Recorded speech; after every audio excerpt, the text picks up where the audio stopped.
I'd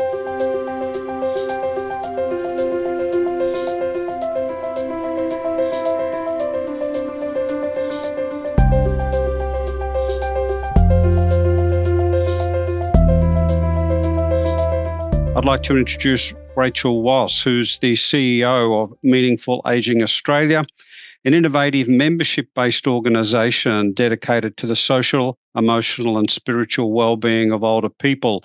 And Meaningful Ageing members represent a wide range of worldviews and embrace inclusivity with the key aims of enabling meaning, purpose and connectiveness for all older Australians. And so it's with great pleasure that I introduce Rachael this afternoon. So to kick things off, what I'm going to do is present some information about research that Meaningful Ageing Australia conducted.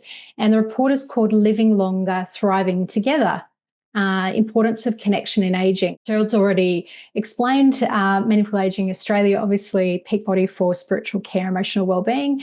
And the main thing really that I just wanted to note there was that including in the work that we do, we obviously work with organisations such as the Centre of Cultural Diversity in their peak body status, as well as researchers. And our work really looks at creating some practical resources and tools to help support the aspect of a biopsychosocial, spiritual social model of care. So let's get into this.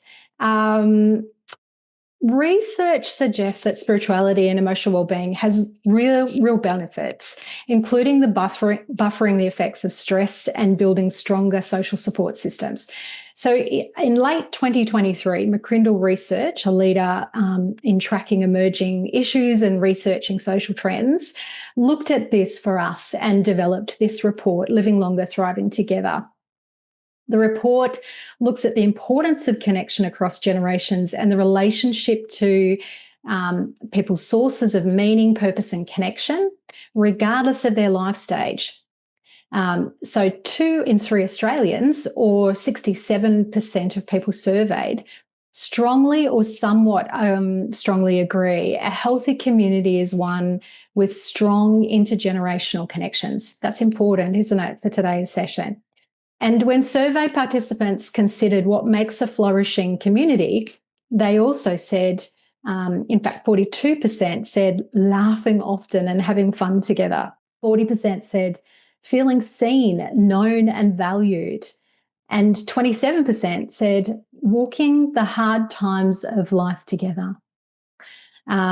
This contrasts to, I guess, the demographics, if we think about the Australian community there and the work that we do with older people and those in those teenage years, those young adult sort of age groups. And they're the ones that have a tendency to be the most lonely. I'm sure you've seen data around that.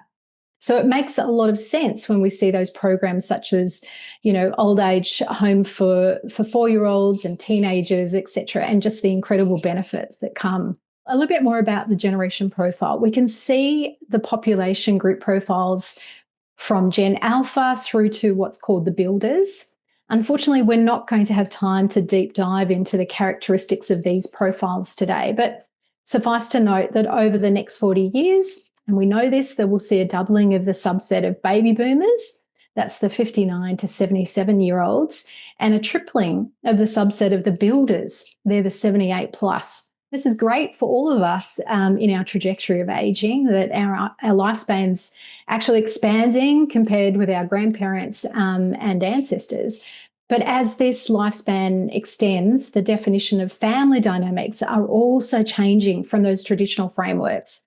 So now we know it's not always possible for grandparents, for example, to be in the same city as grandchildren. And we also have this sandwich generation growing where people in Generation X are caring for parents and grandchildren, or sometimes children moving back home at the same time as juggling work. And you can see on the infographic, those in the working age is decreasing, but responsibilities are increasing. How do our generations and intergenerational interaction benefit us? Because it's not always about the economic picture. And as I mentioned, those types of programs such as the ABC, old age home for 4-year-olds, demonstrate the emphatic way about those social, physical, and emotional benefits of the intergenerational activities and relationships. But there's also a whole range of biomarkers, falls, kind of the agility of people to be able to increase their exercise and muscle strength, for example, in that interaction with younger people. And for older adults, connection can increase happiness. The top 3 sources for aged below 55 in blue and over 55 in green, as you can see on the screen there, according to the research we undertook, were family, partners, and also the cultural or faith communities. So where are the places of connection for those above the age of 60? And what we can see here is creating opportunities for connection on the screen and a range of different places in which this might occur. So this could be at the community park, a sporting ground, as well as a trip to the local shopping centre even, in addition to perhaps a faith community, a community centre, local pub or club. These are all rated very highly. And almost half of the nominated sources of meaningful and regular social connection for this same group were found in the local neighbourhood or their own household. Volunteering or charity work, sporting groups, and again, perhaps a local faith or community centre was really important. So coming back to the intergenerational community, regardless of life stage or profile, demographic profile, 2 in 3 Australians say a healthy community is one with strong intergenerational connections. The elements that make up a flourishing community for people over 60 years were areas that we'll no doubt see referenced throughout my fellow presenters' work and case studies to come. Being able to connect with others from a place of ease and understanding, something that's often remarked again by those teenage group and older people who uniquely understand and are affected often by that loneliness epidemic. Laughing, having fun, having accepting and inclusive space, sharing and being generous with our time and our talents. That frequency of contact that endures beyond that single interaction, feeling seen and known. So that's why it's just so important to have activities in aged care that have an enduring nature. It's not just a one-off type of scenario where you can actually start to build relationships across those lifespans. Sharing meals together, being included or invited to events or activities, showing and lending support when things get tough. Intergenerational connection, having common experiences and a sense of having a trusted space to be vulnerable from time to time is just so important. Meaningful Aging Australia obviously really supports this notion of intergenerational connections. We're a registered charity and always maintain a commitment to offering free learning resources and webinars and tools. If you're inspired with our work, stay connected with us. And there's some details there on how you can contact us. Thank you very much, Rachael. What a wonderful presentation and an opening for us. So our second speaker is Maureen Shulsinger, and Maureen is the Partnership and Community Education Manager at Emmy Monash Aged Care. Maureen is a trained physiotherapist and has worked in aged care for over 3 decades. Her area of passion is focusing on promoting the full spectrum of wellbeing and the enablement of seniors in residential and community care. A big welcome to you, Maureen. Thank you for taking the time this afternoon in your busy schedules. I am responsible for the intergenerational programs that we have at Emmy Monash. They are now at least 15 years old and are integral and embedded into our lifestyle program. And we work with all ages from kinder right through to year 12 and beyond. And the meaningful connections and the relationships that are built between our residents and these young students or community members are just special and precious. Emmy Monash is a home away from home for 170 members of the Jewish community of Melbourne. And while all our residents are Jewish, they come from very varied backgrounds and different cultures almost. So we have about 50% of our residents who came to this country as refugees, being Holocaust survivors or children of Holocaust survivors. We have about 30% of our residents who are also immigrants to this country. So there's variety in language, in food, and in just the way they express their spiritual and their religious identity varies hugely amongst our residents. But the one thing that's central to all is especially because of the decimation of their families through the Holocaust, family is number one, and family connections are central to all our residents, followed by traditions and connection to the community. So when we talk about intergenerational programs, they kind of fit perfectly because it is about extending the family. It is about keeping connected with our traditions, and it's also obviously about strengthening ties to the community. And so with our residents who are living with trauma and PTSD, the culturally and cultural safety and trauma-informed care are the actual cornerstones of our intergenerational programs. So why do we do them? What's so good about it? And the reason is that it brings absolute joy to our residents and to the children and to the educational institutions. Quite incredibly, the mood changes when a group of children come in, be they 3-year-old or be they 15-year-old. It's not only the effect on the residents, it's the effect on the staff and the families around. The whole atmosphere changes. Certainly a win-win for both the residents and for our partners. They promote mutual learning, and the learning is really, really important. The handing down of wisdom. We talk about history being the word, his story, being able to relate and share and feel respected through the sharing of those unique and wonderful stories, promoting joy, cultural community, and well-being. Building authentic relationships. It's not a once-off, as we heard before. They are regular, they are structured, and these relationships have real meaning, and sometimes they extend beyond the life of the program to becoming youth volunteers, to doing student placements with us, to telling their families that Emmy Monash is a good place for their grandparents to go. These relationships are enduring and connect us to the community. They also build resilience, both for the students and for our residents, to feel good, to feel strong, reducing loneliness and isolation. And then there's the negative stereotypes, combating ageism, seeing that coming to Emmy Monash is actually a fun thing to do. It's not this place for old people, but it's a place where you can find new friends. And gee, it's great to be able to do a dance session with them or a yoga session and see that you have so much in common.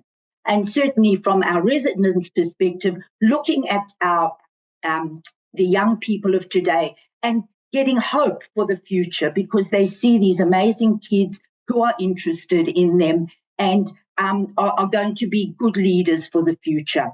It's not expensive to run if you have a good relationship with your partners, and so important, going back to that need for connection with family, it creates a sense of family and belonging. And from our organizational perspective, it aligns perfectly with the strengthened quality standards. Standard 1, which is dignity and respect for individual identity, and Standard 7 about the residential, building the residential community. It is perfectly aligned with that. And better still, it raises your profile of your organization in the community and creates demand to come and live at Emmy Monash. We're a great place to come. We're a fun place. We're not an aged care facility. We're a community centre. And this changes the whole meaning and perception of what aged care is all about. I'm going to embed these program ingredients, the successful ingredients, into the case study that I have now. And this case study will encapsulate all the ingredients that we need for a successful program.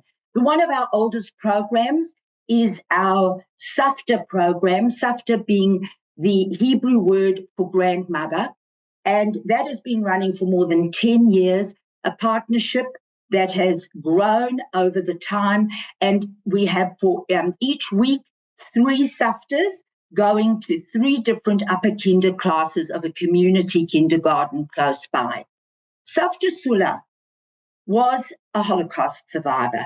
She was 98 when she joined this program. She had lost her whole family during the Holocaust. She had come to Australia, built a life. Her family lived far away, so her connection with her family was really very minimal. And her whole life was about being a survivor. That's all she ever spoke about, was the trauma of being a survivor and how she had survived. However, she had looked after children in the lodge ghetto. And so I thought about it and spoke to her about it and said, would you like to connect with children? She said, as long as I don't need to pick them up. I said, no, you definitely don't have to. Working with our partners, we structured a program around her strength, and it's about strength-based. We structured the program. She used to attend every week. And if you look at the joy on her face when she was there, she shared her connection with the kids, her strength at getting children with special needs to connect with her. She taught them French. She told them stories. And what was wonderful is that they become part of her extended family. On the right is a photo of a little boy who came on a Sunday to visit her and give her flowers when it was her birthday. This was beyond the program. In the middle, she is there very busy helping children learn and teaching them. And then she invited them for her birthday to come to her home, Emmy Monash. And there she gave them rides on her bed up and down. And they, to this day, they remember her. The lady, the SAFTA, who brought them grapes and who gave them rides on her frame, and her spiritual connection, her upliftment, her joy. And it was just, it knew no bounds. And when she did pass away, the outpouring of emotion from the principal, from the parents, who said what a difference she had made, and for her, how different her life became in the last few years of her life. So that's about partnerships. And I just need to stress that when you have your partners, you look after your partners. Your goals should be aligned. Your goals should be, you should have similar values. And the engagement that they are looking for should be as equal as what our residents are gaining, measuring our success. And this is from another program that's even older, our Bridging the Gap program with the 15-year-old kids. How do we measure success? By feedback, sharing fun experiences like eating ice cream, playing games, and going for walks with the elderly has been one of the highlights of my schooling this year. And I think that it's an amazing experience for anyone to be part of. I never knew, and this is one of our residents, when I came to Emmy Monash, I would have so much fun. Intergenerational programs are not just about connection. They are about cultural preservation, trauma recovery, and future-proofing aged care. For every age group, working with wonderful partners and schools with different strengths, you can find something that is going to click for your residents, person-centered care. I encourage you all to dip your toe in and just see the joy, and on the staff as well. So thank you for listening. Thank you very much, Maureen. Your passion comes through just like with Rachael, and what a lovely, wonderful case study you shared with us. Thanks for bringing the whole concept of intergenerational and intercultural programs to life. And I've got the pleasure of introducing our next speaker, Aiche Merhi. And Aiche is the Group Services Team Leader at Spectrum. She's been a dedicated member of the Spectrum Migrant Resource Centre since 2013, bringing over a decade of experience in the aged care sector. And without any further ado, over to you, Aiche. It's actually an absolute pleasure to be part of today. And we want to share a special initiative that lies at the heart of what Spectrum's mission is, our intergenerational, intercultural initiatives. At Spectrum, our purpose is simple but powerful: to support culturally diverse communities to feel at home in Australia. That means we don't just provide services, we build connections, respect identities, and empower people of all ages and backgrounds to thrive. Our values, respect, belonging, connection, and excellence guide everything we do, and those values are deeply embedded in the intergenerational, intercultural programs we deliver. Spectrum has two main divisions: aged care and disability services, and family and settlement services. The younger generations growing up in a fast-paced digital world, sometimes with limited understanding of the lived experience, resilience and wisdom of older migrants who helped shape our diverse society. That's where our intergenerational, intercultural program comes in. These programs create spaces for older and younger generations to come together to listen, learn, and grow. Whether it's through shared storytelling, cooking, dancing, sharing of languages and similar words that they may share, or even active activities. These are moments of connection that are powerful, personal, and transformative. You can see from the picture in this slide that it's a intergenerational project we had with newly arrived migrants and our aged care clients. And I believe 90% of the participants had never actually been to the beach, whether that be, the younger person or the older person. So it was an absolute honour having them share that experience with us and sharing their, how they felt about being part of the program and getting involved in getting in the water, actually, which was quite a challenge because some of them were unsure about, water play, and they've seen their grandchildren do it, and they've seen it all on TV and on their socials, but they never knew actually how to actually get involved, and the pleasures that they had were being in there. So they're not just feel-good activities, they're evidence-based social interactions that reduce isolation and loneliness in older adults and the younger people, encourage empathy and cultural appreciation in younger people. We break down the negative stereotypes about ageing and migration, and we build stronger and more cohesive communities. Older people feel connected, respected, and mentally stimulated. And the same can be said for the younger person as well. So in these slides, you'll also see that we've had the variety of photos coming through. We had grade 6 students coming along to one of our social groups with the Vietnamese group, and they taught each other cooking. They played in active games, very similar to what they would do in the schoolyard, but tailored more to the older person. And that created a sense of real belonging and engagement in both of them. You can see in the photo at the beach on the top right that we didn't even need to initiate the connection between the older people and the younger person when it comes to walking, going for a quick walk with each other. They found their friends and they held on tight to each other and just shared their experiences with each other. The beauty of these initiatives is that both groups benefit. The older person often tells us how they feel valued, energized, and proud to share their culture. And the younger participants leave with a greater respect for the elders and an appreciation for the diverse cultural heritage that makes Australia so unique. We've seen children learn traditional dances from the Vietnamese elders, teenagers record oral histories from the older migrants, and school groups engage in cooking workshops and singing songs, whether it be Christmas carols or just wanting to sing part of the choir to perform to our clients.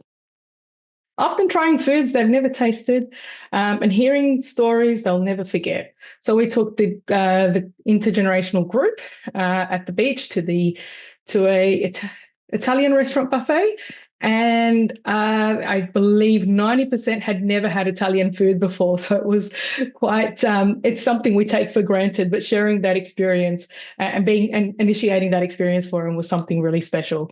That's essentially what inclusion is all about. But most importantly, we've seen bonds form that exceed age, language, and backgrounds. Connection is a human need.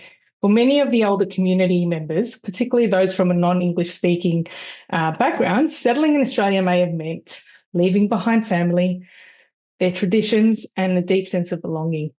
According to the 2016 census, more than 1 in 4 Victorians aged over 60 and above come from a non-English speaking background, with Greater Melbourne having the highest proportion at 35%. That's a significant number, and it really does hurt when it sinks in. Often isolation and in the services available to these people in a language that they don't understand.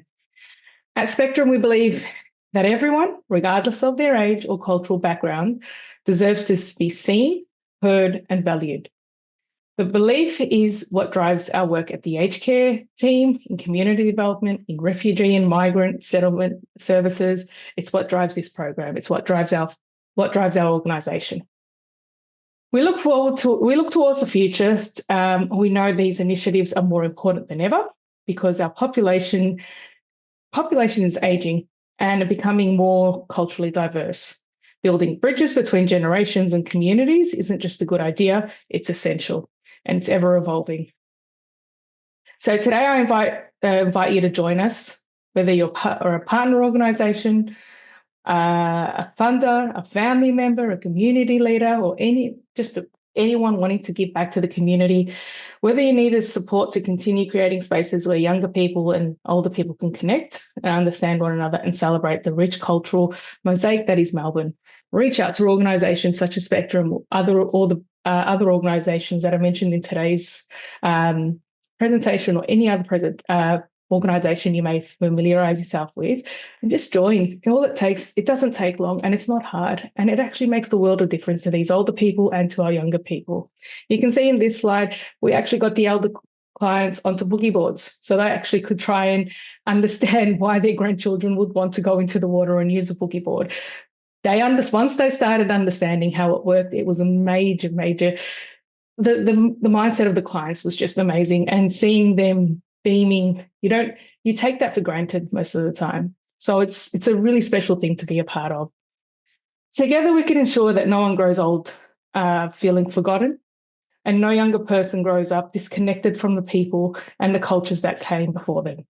Thank you for the many community members, families, and staff who make this work not only possible but also powerful. So thank you. Thank you very much, Aiche. And what a great set of experiences, including, getting into the ocean and the water for the first time. How exciting that must have been. The final speaker on our panel today is Barbara Bailouni, who's the CHSP Respite Coordinator at PolCare. Barbara has been there at PolCare since 2015 and has been, PolCare is a public benevolent institution providing community-based care and support and services to Polish Australians and their carers and people with a disability. So over to you, Barbara. Oh, hi, everyone. Thank you so much for having me today on your panel. And I would love to give you a very quick presentation on intergenerational, intercultural initiatives for the Polish community. Like you mentioned before, Polish Community Care Services is a public not-profit organization, provides community-based care support services to older Polish Australians, their carers, and people with disability.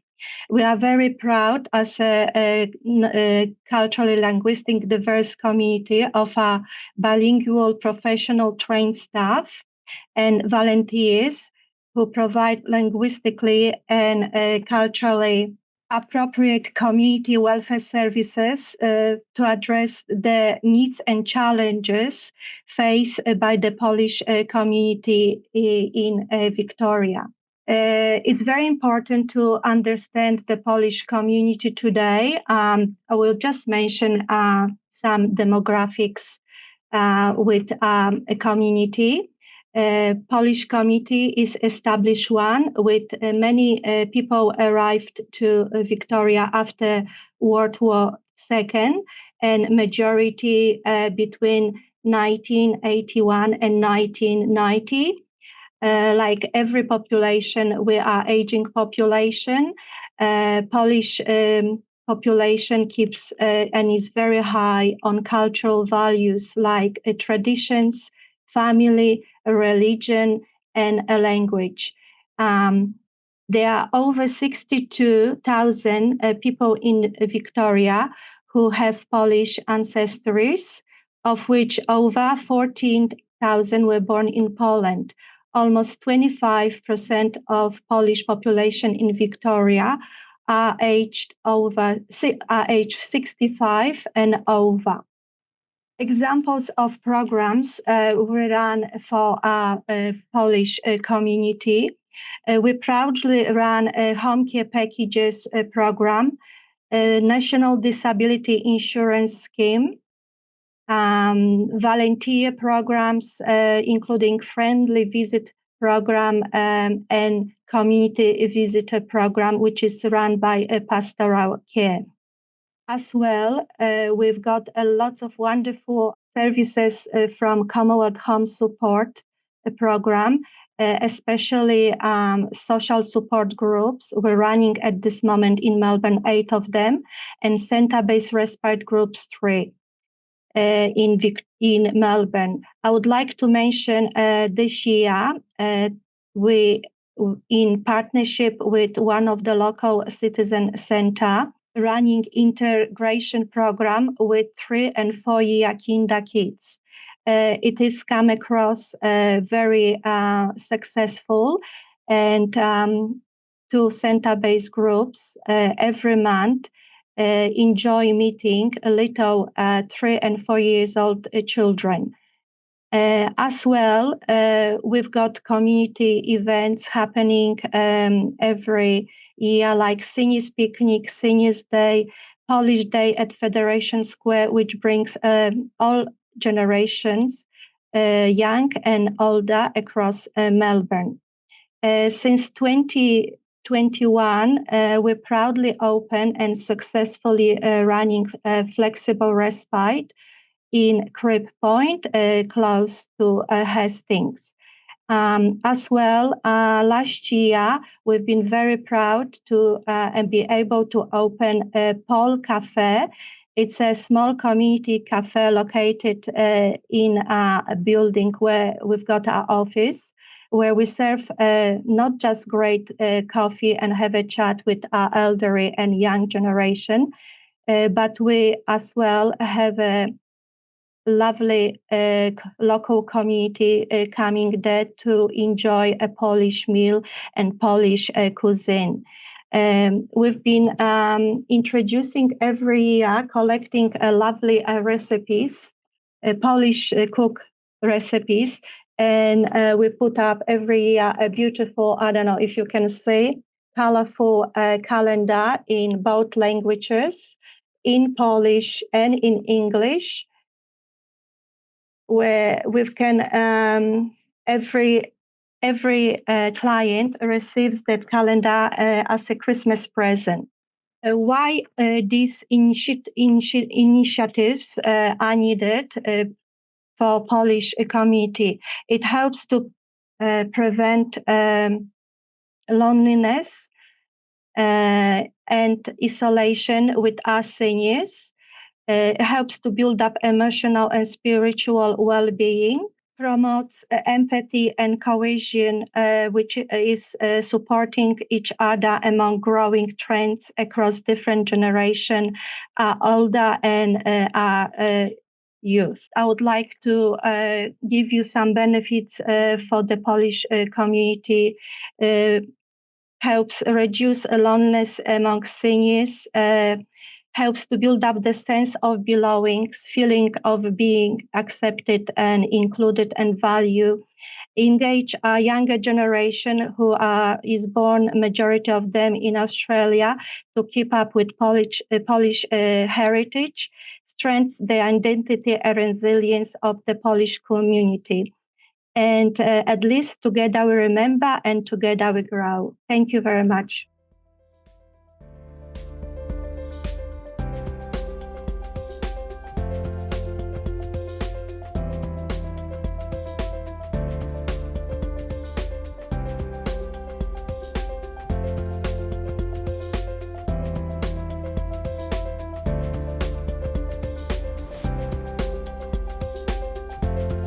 So, Aiche, somebody asked the question about working with children checks, and obviously it's something that that might have come up as a barrier, and you had an answer to how you've dealt with it. Just wondering if we could get you to explain a little bit about how you dealt with the question of working with children checks. When it came with working with Children's Check, we found, after doing a lot of research, we found that only our staff needed to provide the working with children's checks, not the clients, sorry.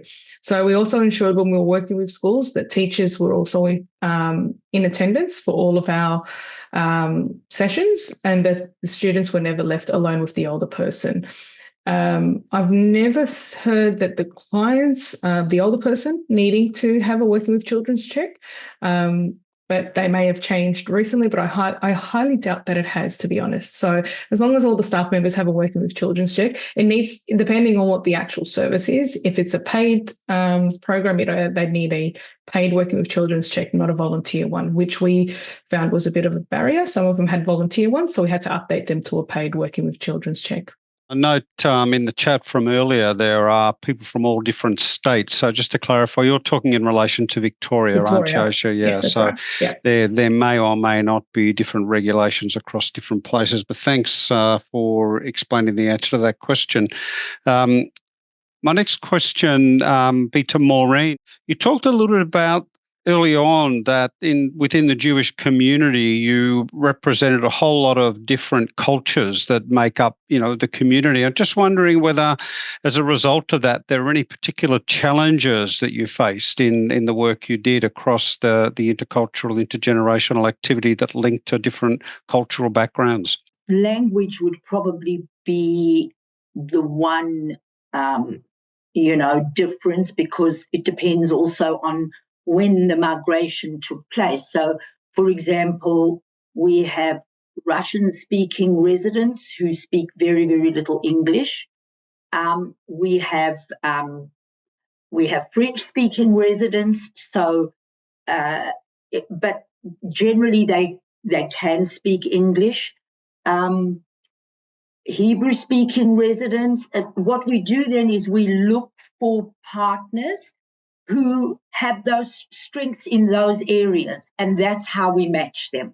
So we look for the individual needs of the resident and for what it is that they require and what they're interested in, and then we match them with the strengths of other organizations, and that helps to bring them together.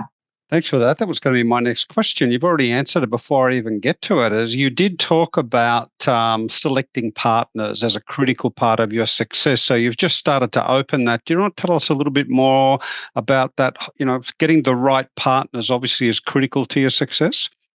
Absolutely. I really, I know that this is about aged care and this is about our residents and about the standards, but I can't stress how important it is that we look as equal partners and we think about what it is that organization wants. What are the outcomes, the learning outcomes, the community engagement outcomes? And then we have to see that we align with each other. So I think that, working to the strengths of those organizations. So, for example, if there's a school that's particularly strong in music, and in song and cultural, whatever it may be, we will then ask, say, would you like to come? And I'll give you an example. It's not always joyful. We have days of great sadness in our calendar, and one of them is Holocaust Remembrance Day, Holocaust Memorial Day.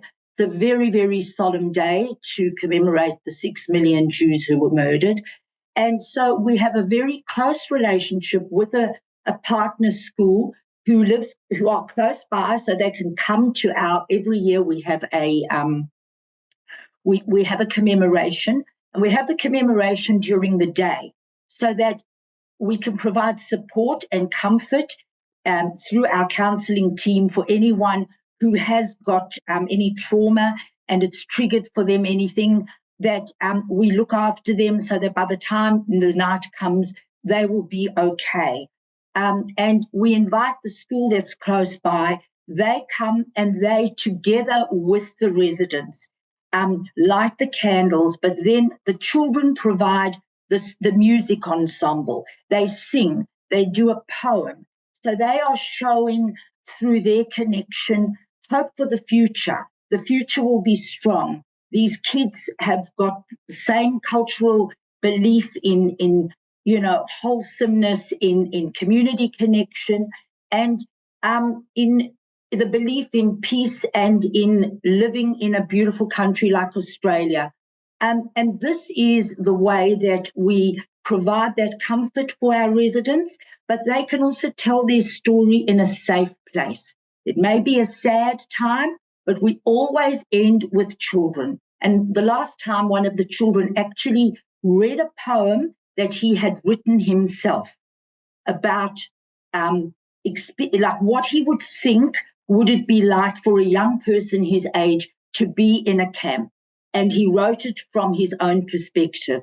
So, these are the ways that we bring people together. And then that young kid, he then sent me a message. I want to become a youth volunteer. What do I need to do to become a youth volunteer? I'll come on the weekend. So those connections, they just keep strengthening our community. So I hope that answered your question. Yeah, thanks, Maureen. And obviously, what you're seeing is a whole lot of learning and growth and education from different perspectives. I notice Kate put up a comment, say a little bit different in Queensland in terms of the working with children checks. I'd just like to bring in Rachael for a minute, if I could. One of the of our attendees, Shane, was asking about intersectional LGBTIQ programs, and just wondering whether the research you talked about early on at a macro level, whether programs with more of an intersectional focus came up in your research and your overview, Rachael. Look, we didn't actually go down into that level of data. It wasn't something that was requested to be provided as an insight for the people who are participating. But what I can say is if we go back to, I guess, a very early part of the presentation about talking about what makes a flourishing community, the group of respondents, the 1,000 or so respondents actually said, laughing often, having fun together. Yep, fair enough. I can understand that that's a flourishing community. The other two were feeling seen, known, and valued, feeling seen. And so I think that's really about a supportive space. And then the other percent there, so it was 42, 40%, and 27% was walking the hard times of life together, your narrative, your story, your journey, which is why I really like to hear things where it's around reminiscence therapy, as long as that's conducted in a safe space. And the other thing that I would really recommend, because we've touched a number of times on this aspect of spirituality, and I think that's a bit of a superpower that people can kind of tap into. If we think about that broader sense of spirituality around people's connection to country, so if it's someone from a First Nations background, that's really important to them to maintain, and ways that we can interact with intergenerational activities that connect to nature. I love that idea of going to the beach, Aiche. That was just so amazing. If we think about connecting to creativity, all that art therapy, all those different aspects of expression, journaling, even older people talking about how they managed to survive in all the things that happened in their lives. That's a form of creativity. There's been innovation for us to be able to survive wars, survive families and challenges in life. And then if we think about connections to community, so LGBTIQ+, our chosen family, there's an opportunity there for us to reconnect with those areas if that's important. Pets, connecting to, yourself, meditation, yoga, any of those things that allow us journaling, that allows us to kind of write our story down and reflect on our lives, and share that where we would like to. And then finally, connections to something greater, that awe and wonder of the world. For some, that might be a faith. For others, that's, the footsteps of Uluru, or standing in a great cathedral, mosque, temple, Chabad. So I think, using validated assessment tools like Connect2 that we have, which is free to use, and that looks at each of those domains and allows that individual intersectionality to be embraced in there, and for us to reconnect to those sources. Thanks very much for that, Rachael. Much appreciated. I'm just going to bring Barbara in now, picking up something that you said earlier yourself, Rachael. You talked earlier as one of the values, or one of the benefits, is older people feeling that they're seen and valued. And I'm just wondering, Barbara, how that works for yourself, whether you noticed that was one of the outcomes or the drivers of people's interest in intergenerational programs, with this sense of feeling valued and feeling seen. Yes, absolutely, Gerard. I'd like to add that Polish community clients, they are very appreciative of the work we do for them every day. We have always great feedback from them. They, especially those who came here to Australia, especially to Victoria, with language, only Polish language as a first language. Some of them didn't have opportunities to learn English. So some of them could be here for 60, 70 years and still hardly speaking any English. So all the social support groups, center-based respite, flexible respite, accommodates for the not just cultural, but especially cultural needs, where we have Polish spoken staff members. We cook for them typical Polish cuisine, which they really love it, and they miss from Poland. Thanks very much for that, Barbara. Just changing tack a little bit on, we talked a little bit earlier about selecting the right partner organisations. And Aiche, if I could bring you in on this one, there's a question in the chat about how do you prepare the partner organisations for their involvement? So it's sort of, I guess, the next step along the journey. You pick someone. So how do you prepare them so that you get the sort of involvement and participation that you're hoping for from your partners? One thing that we did, in particular when we had the grade 6 students come through the school, we actually met with the teachers and the coordinators beforehand to actually get some feedback from the students as to what they're expecting the program to look like and what they would like to benefit out of the program. And it was really interesting. They're like, and, when we asked them, so what activities do you think you're going to be doing when you attend the group? It was...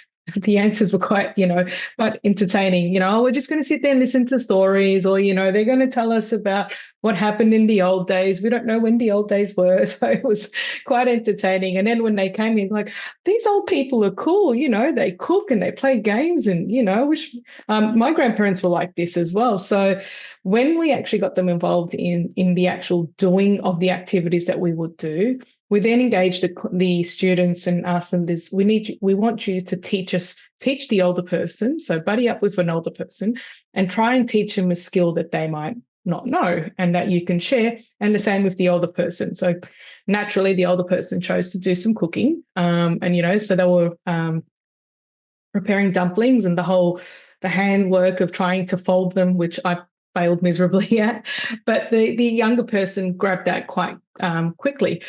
The younger person tried to teach the older person Pokemon Go. That was a very tricky one to kind of get off the ground, because I don't think they understood what a Pokemon was or how they could actually, what the actual concept of the game was. So we then moved on to the basketball, which you saw in our presentation, and we had the basketball the basketball ring on the floor rather than up in the air, and that way they could still maintain their mobility. And some of them that were a bit unsteady on their feet didn't feel like they were being disengaged or disempowered. So what I would suggest when it comes to looking at partners, just ask them what they want to gain out of it. Don't assume what they want. Give them it's client-centered. Give them the voice. Give them the opportunity to share what they want to get out of it. And if we can, let's try and marry up what both expectations are. You want both sides of the program to feel fulfilled, not just the older person or the younger person.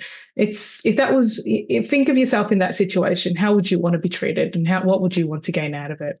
Now, I was just wondering if I could bring Maureen on that same question about partner organisations and what you can do to help prepare the partner organisations for their involvement in the program, Maureen. So you talked about a number of different organisations that if you wind the clock back, how did you do that early interaction and preparation from the partner's perspective?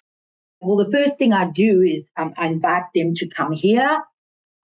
We have a chat in the cafe so they get a feel. And that really helps to kind of set the scene of who we are, what our facilities are, meet a couple of the residents.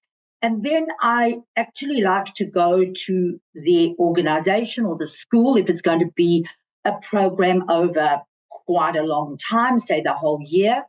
And we then sit down and we talk about what it is that we want, what are our goals. And we think about, okay, so when you're dealing with the much younger age group, obviously it can be weekly because, in kindergarten that works. But as you move through the schooling cycle, or from junior primary to primary, there's other learnings that have to take priority. And you need to work with the school or the organisation as to how frequently this can happen. But for them to understand, it's not a once-off. It's not a tick that goes onto the school report. Oh, we went to sing and we had a concert at Emmy Monash, and that's our community engagement. It's got to be authentic. And so we think about what's going to be good, and we trial something. We work it out. How many students are coming? What are the age groups of the students? And then we think, okay, what are the age groups of the residents? Now, for the younger students, it's more about activity-based. So it's more about, you were talking about baking before, cooking before, and this is a wonderful way to share skills.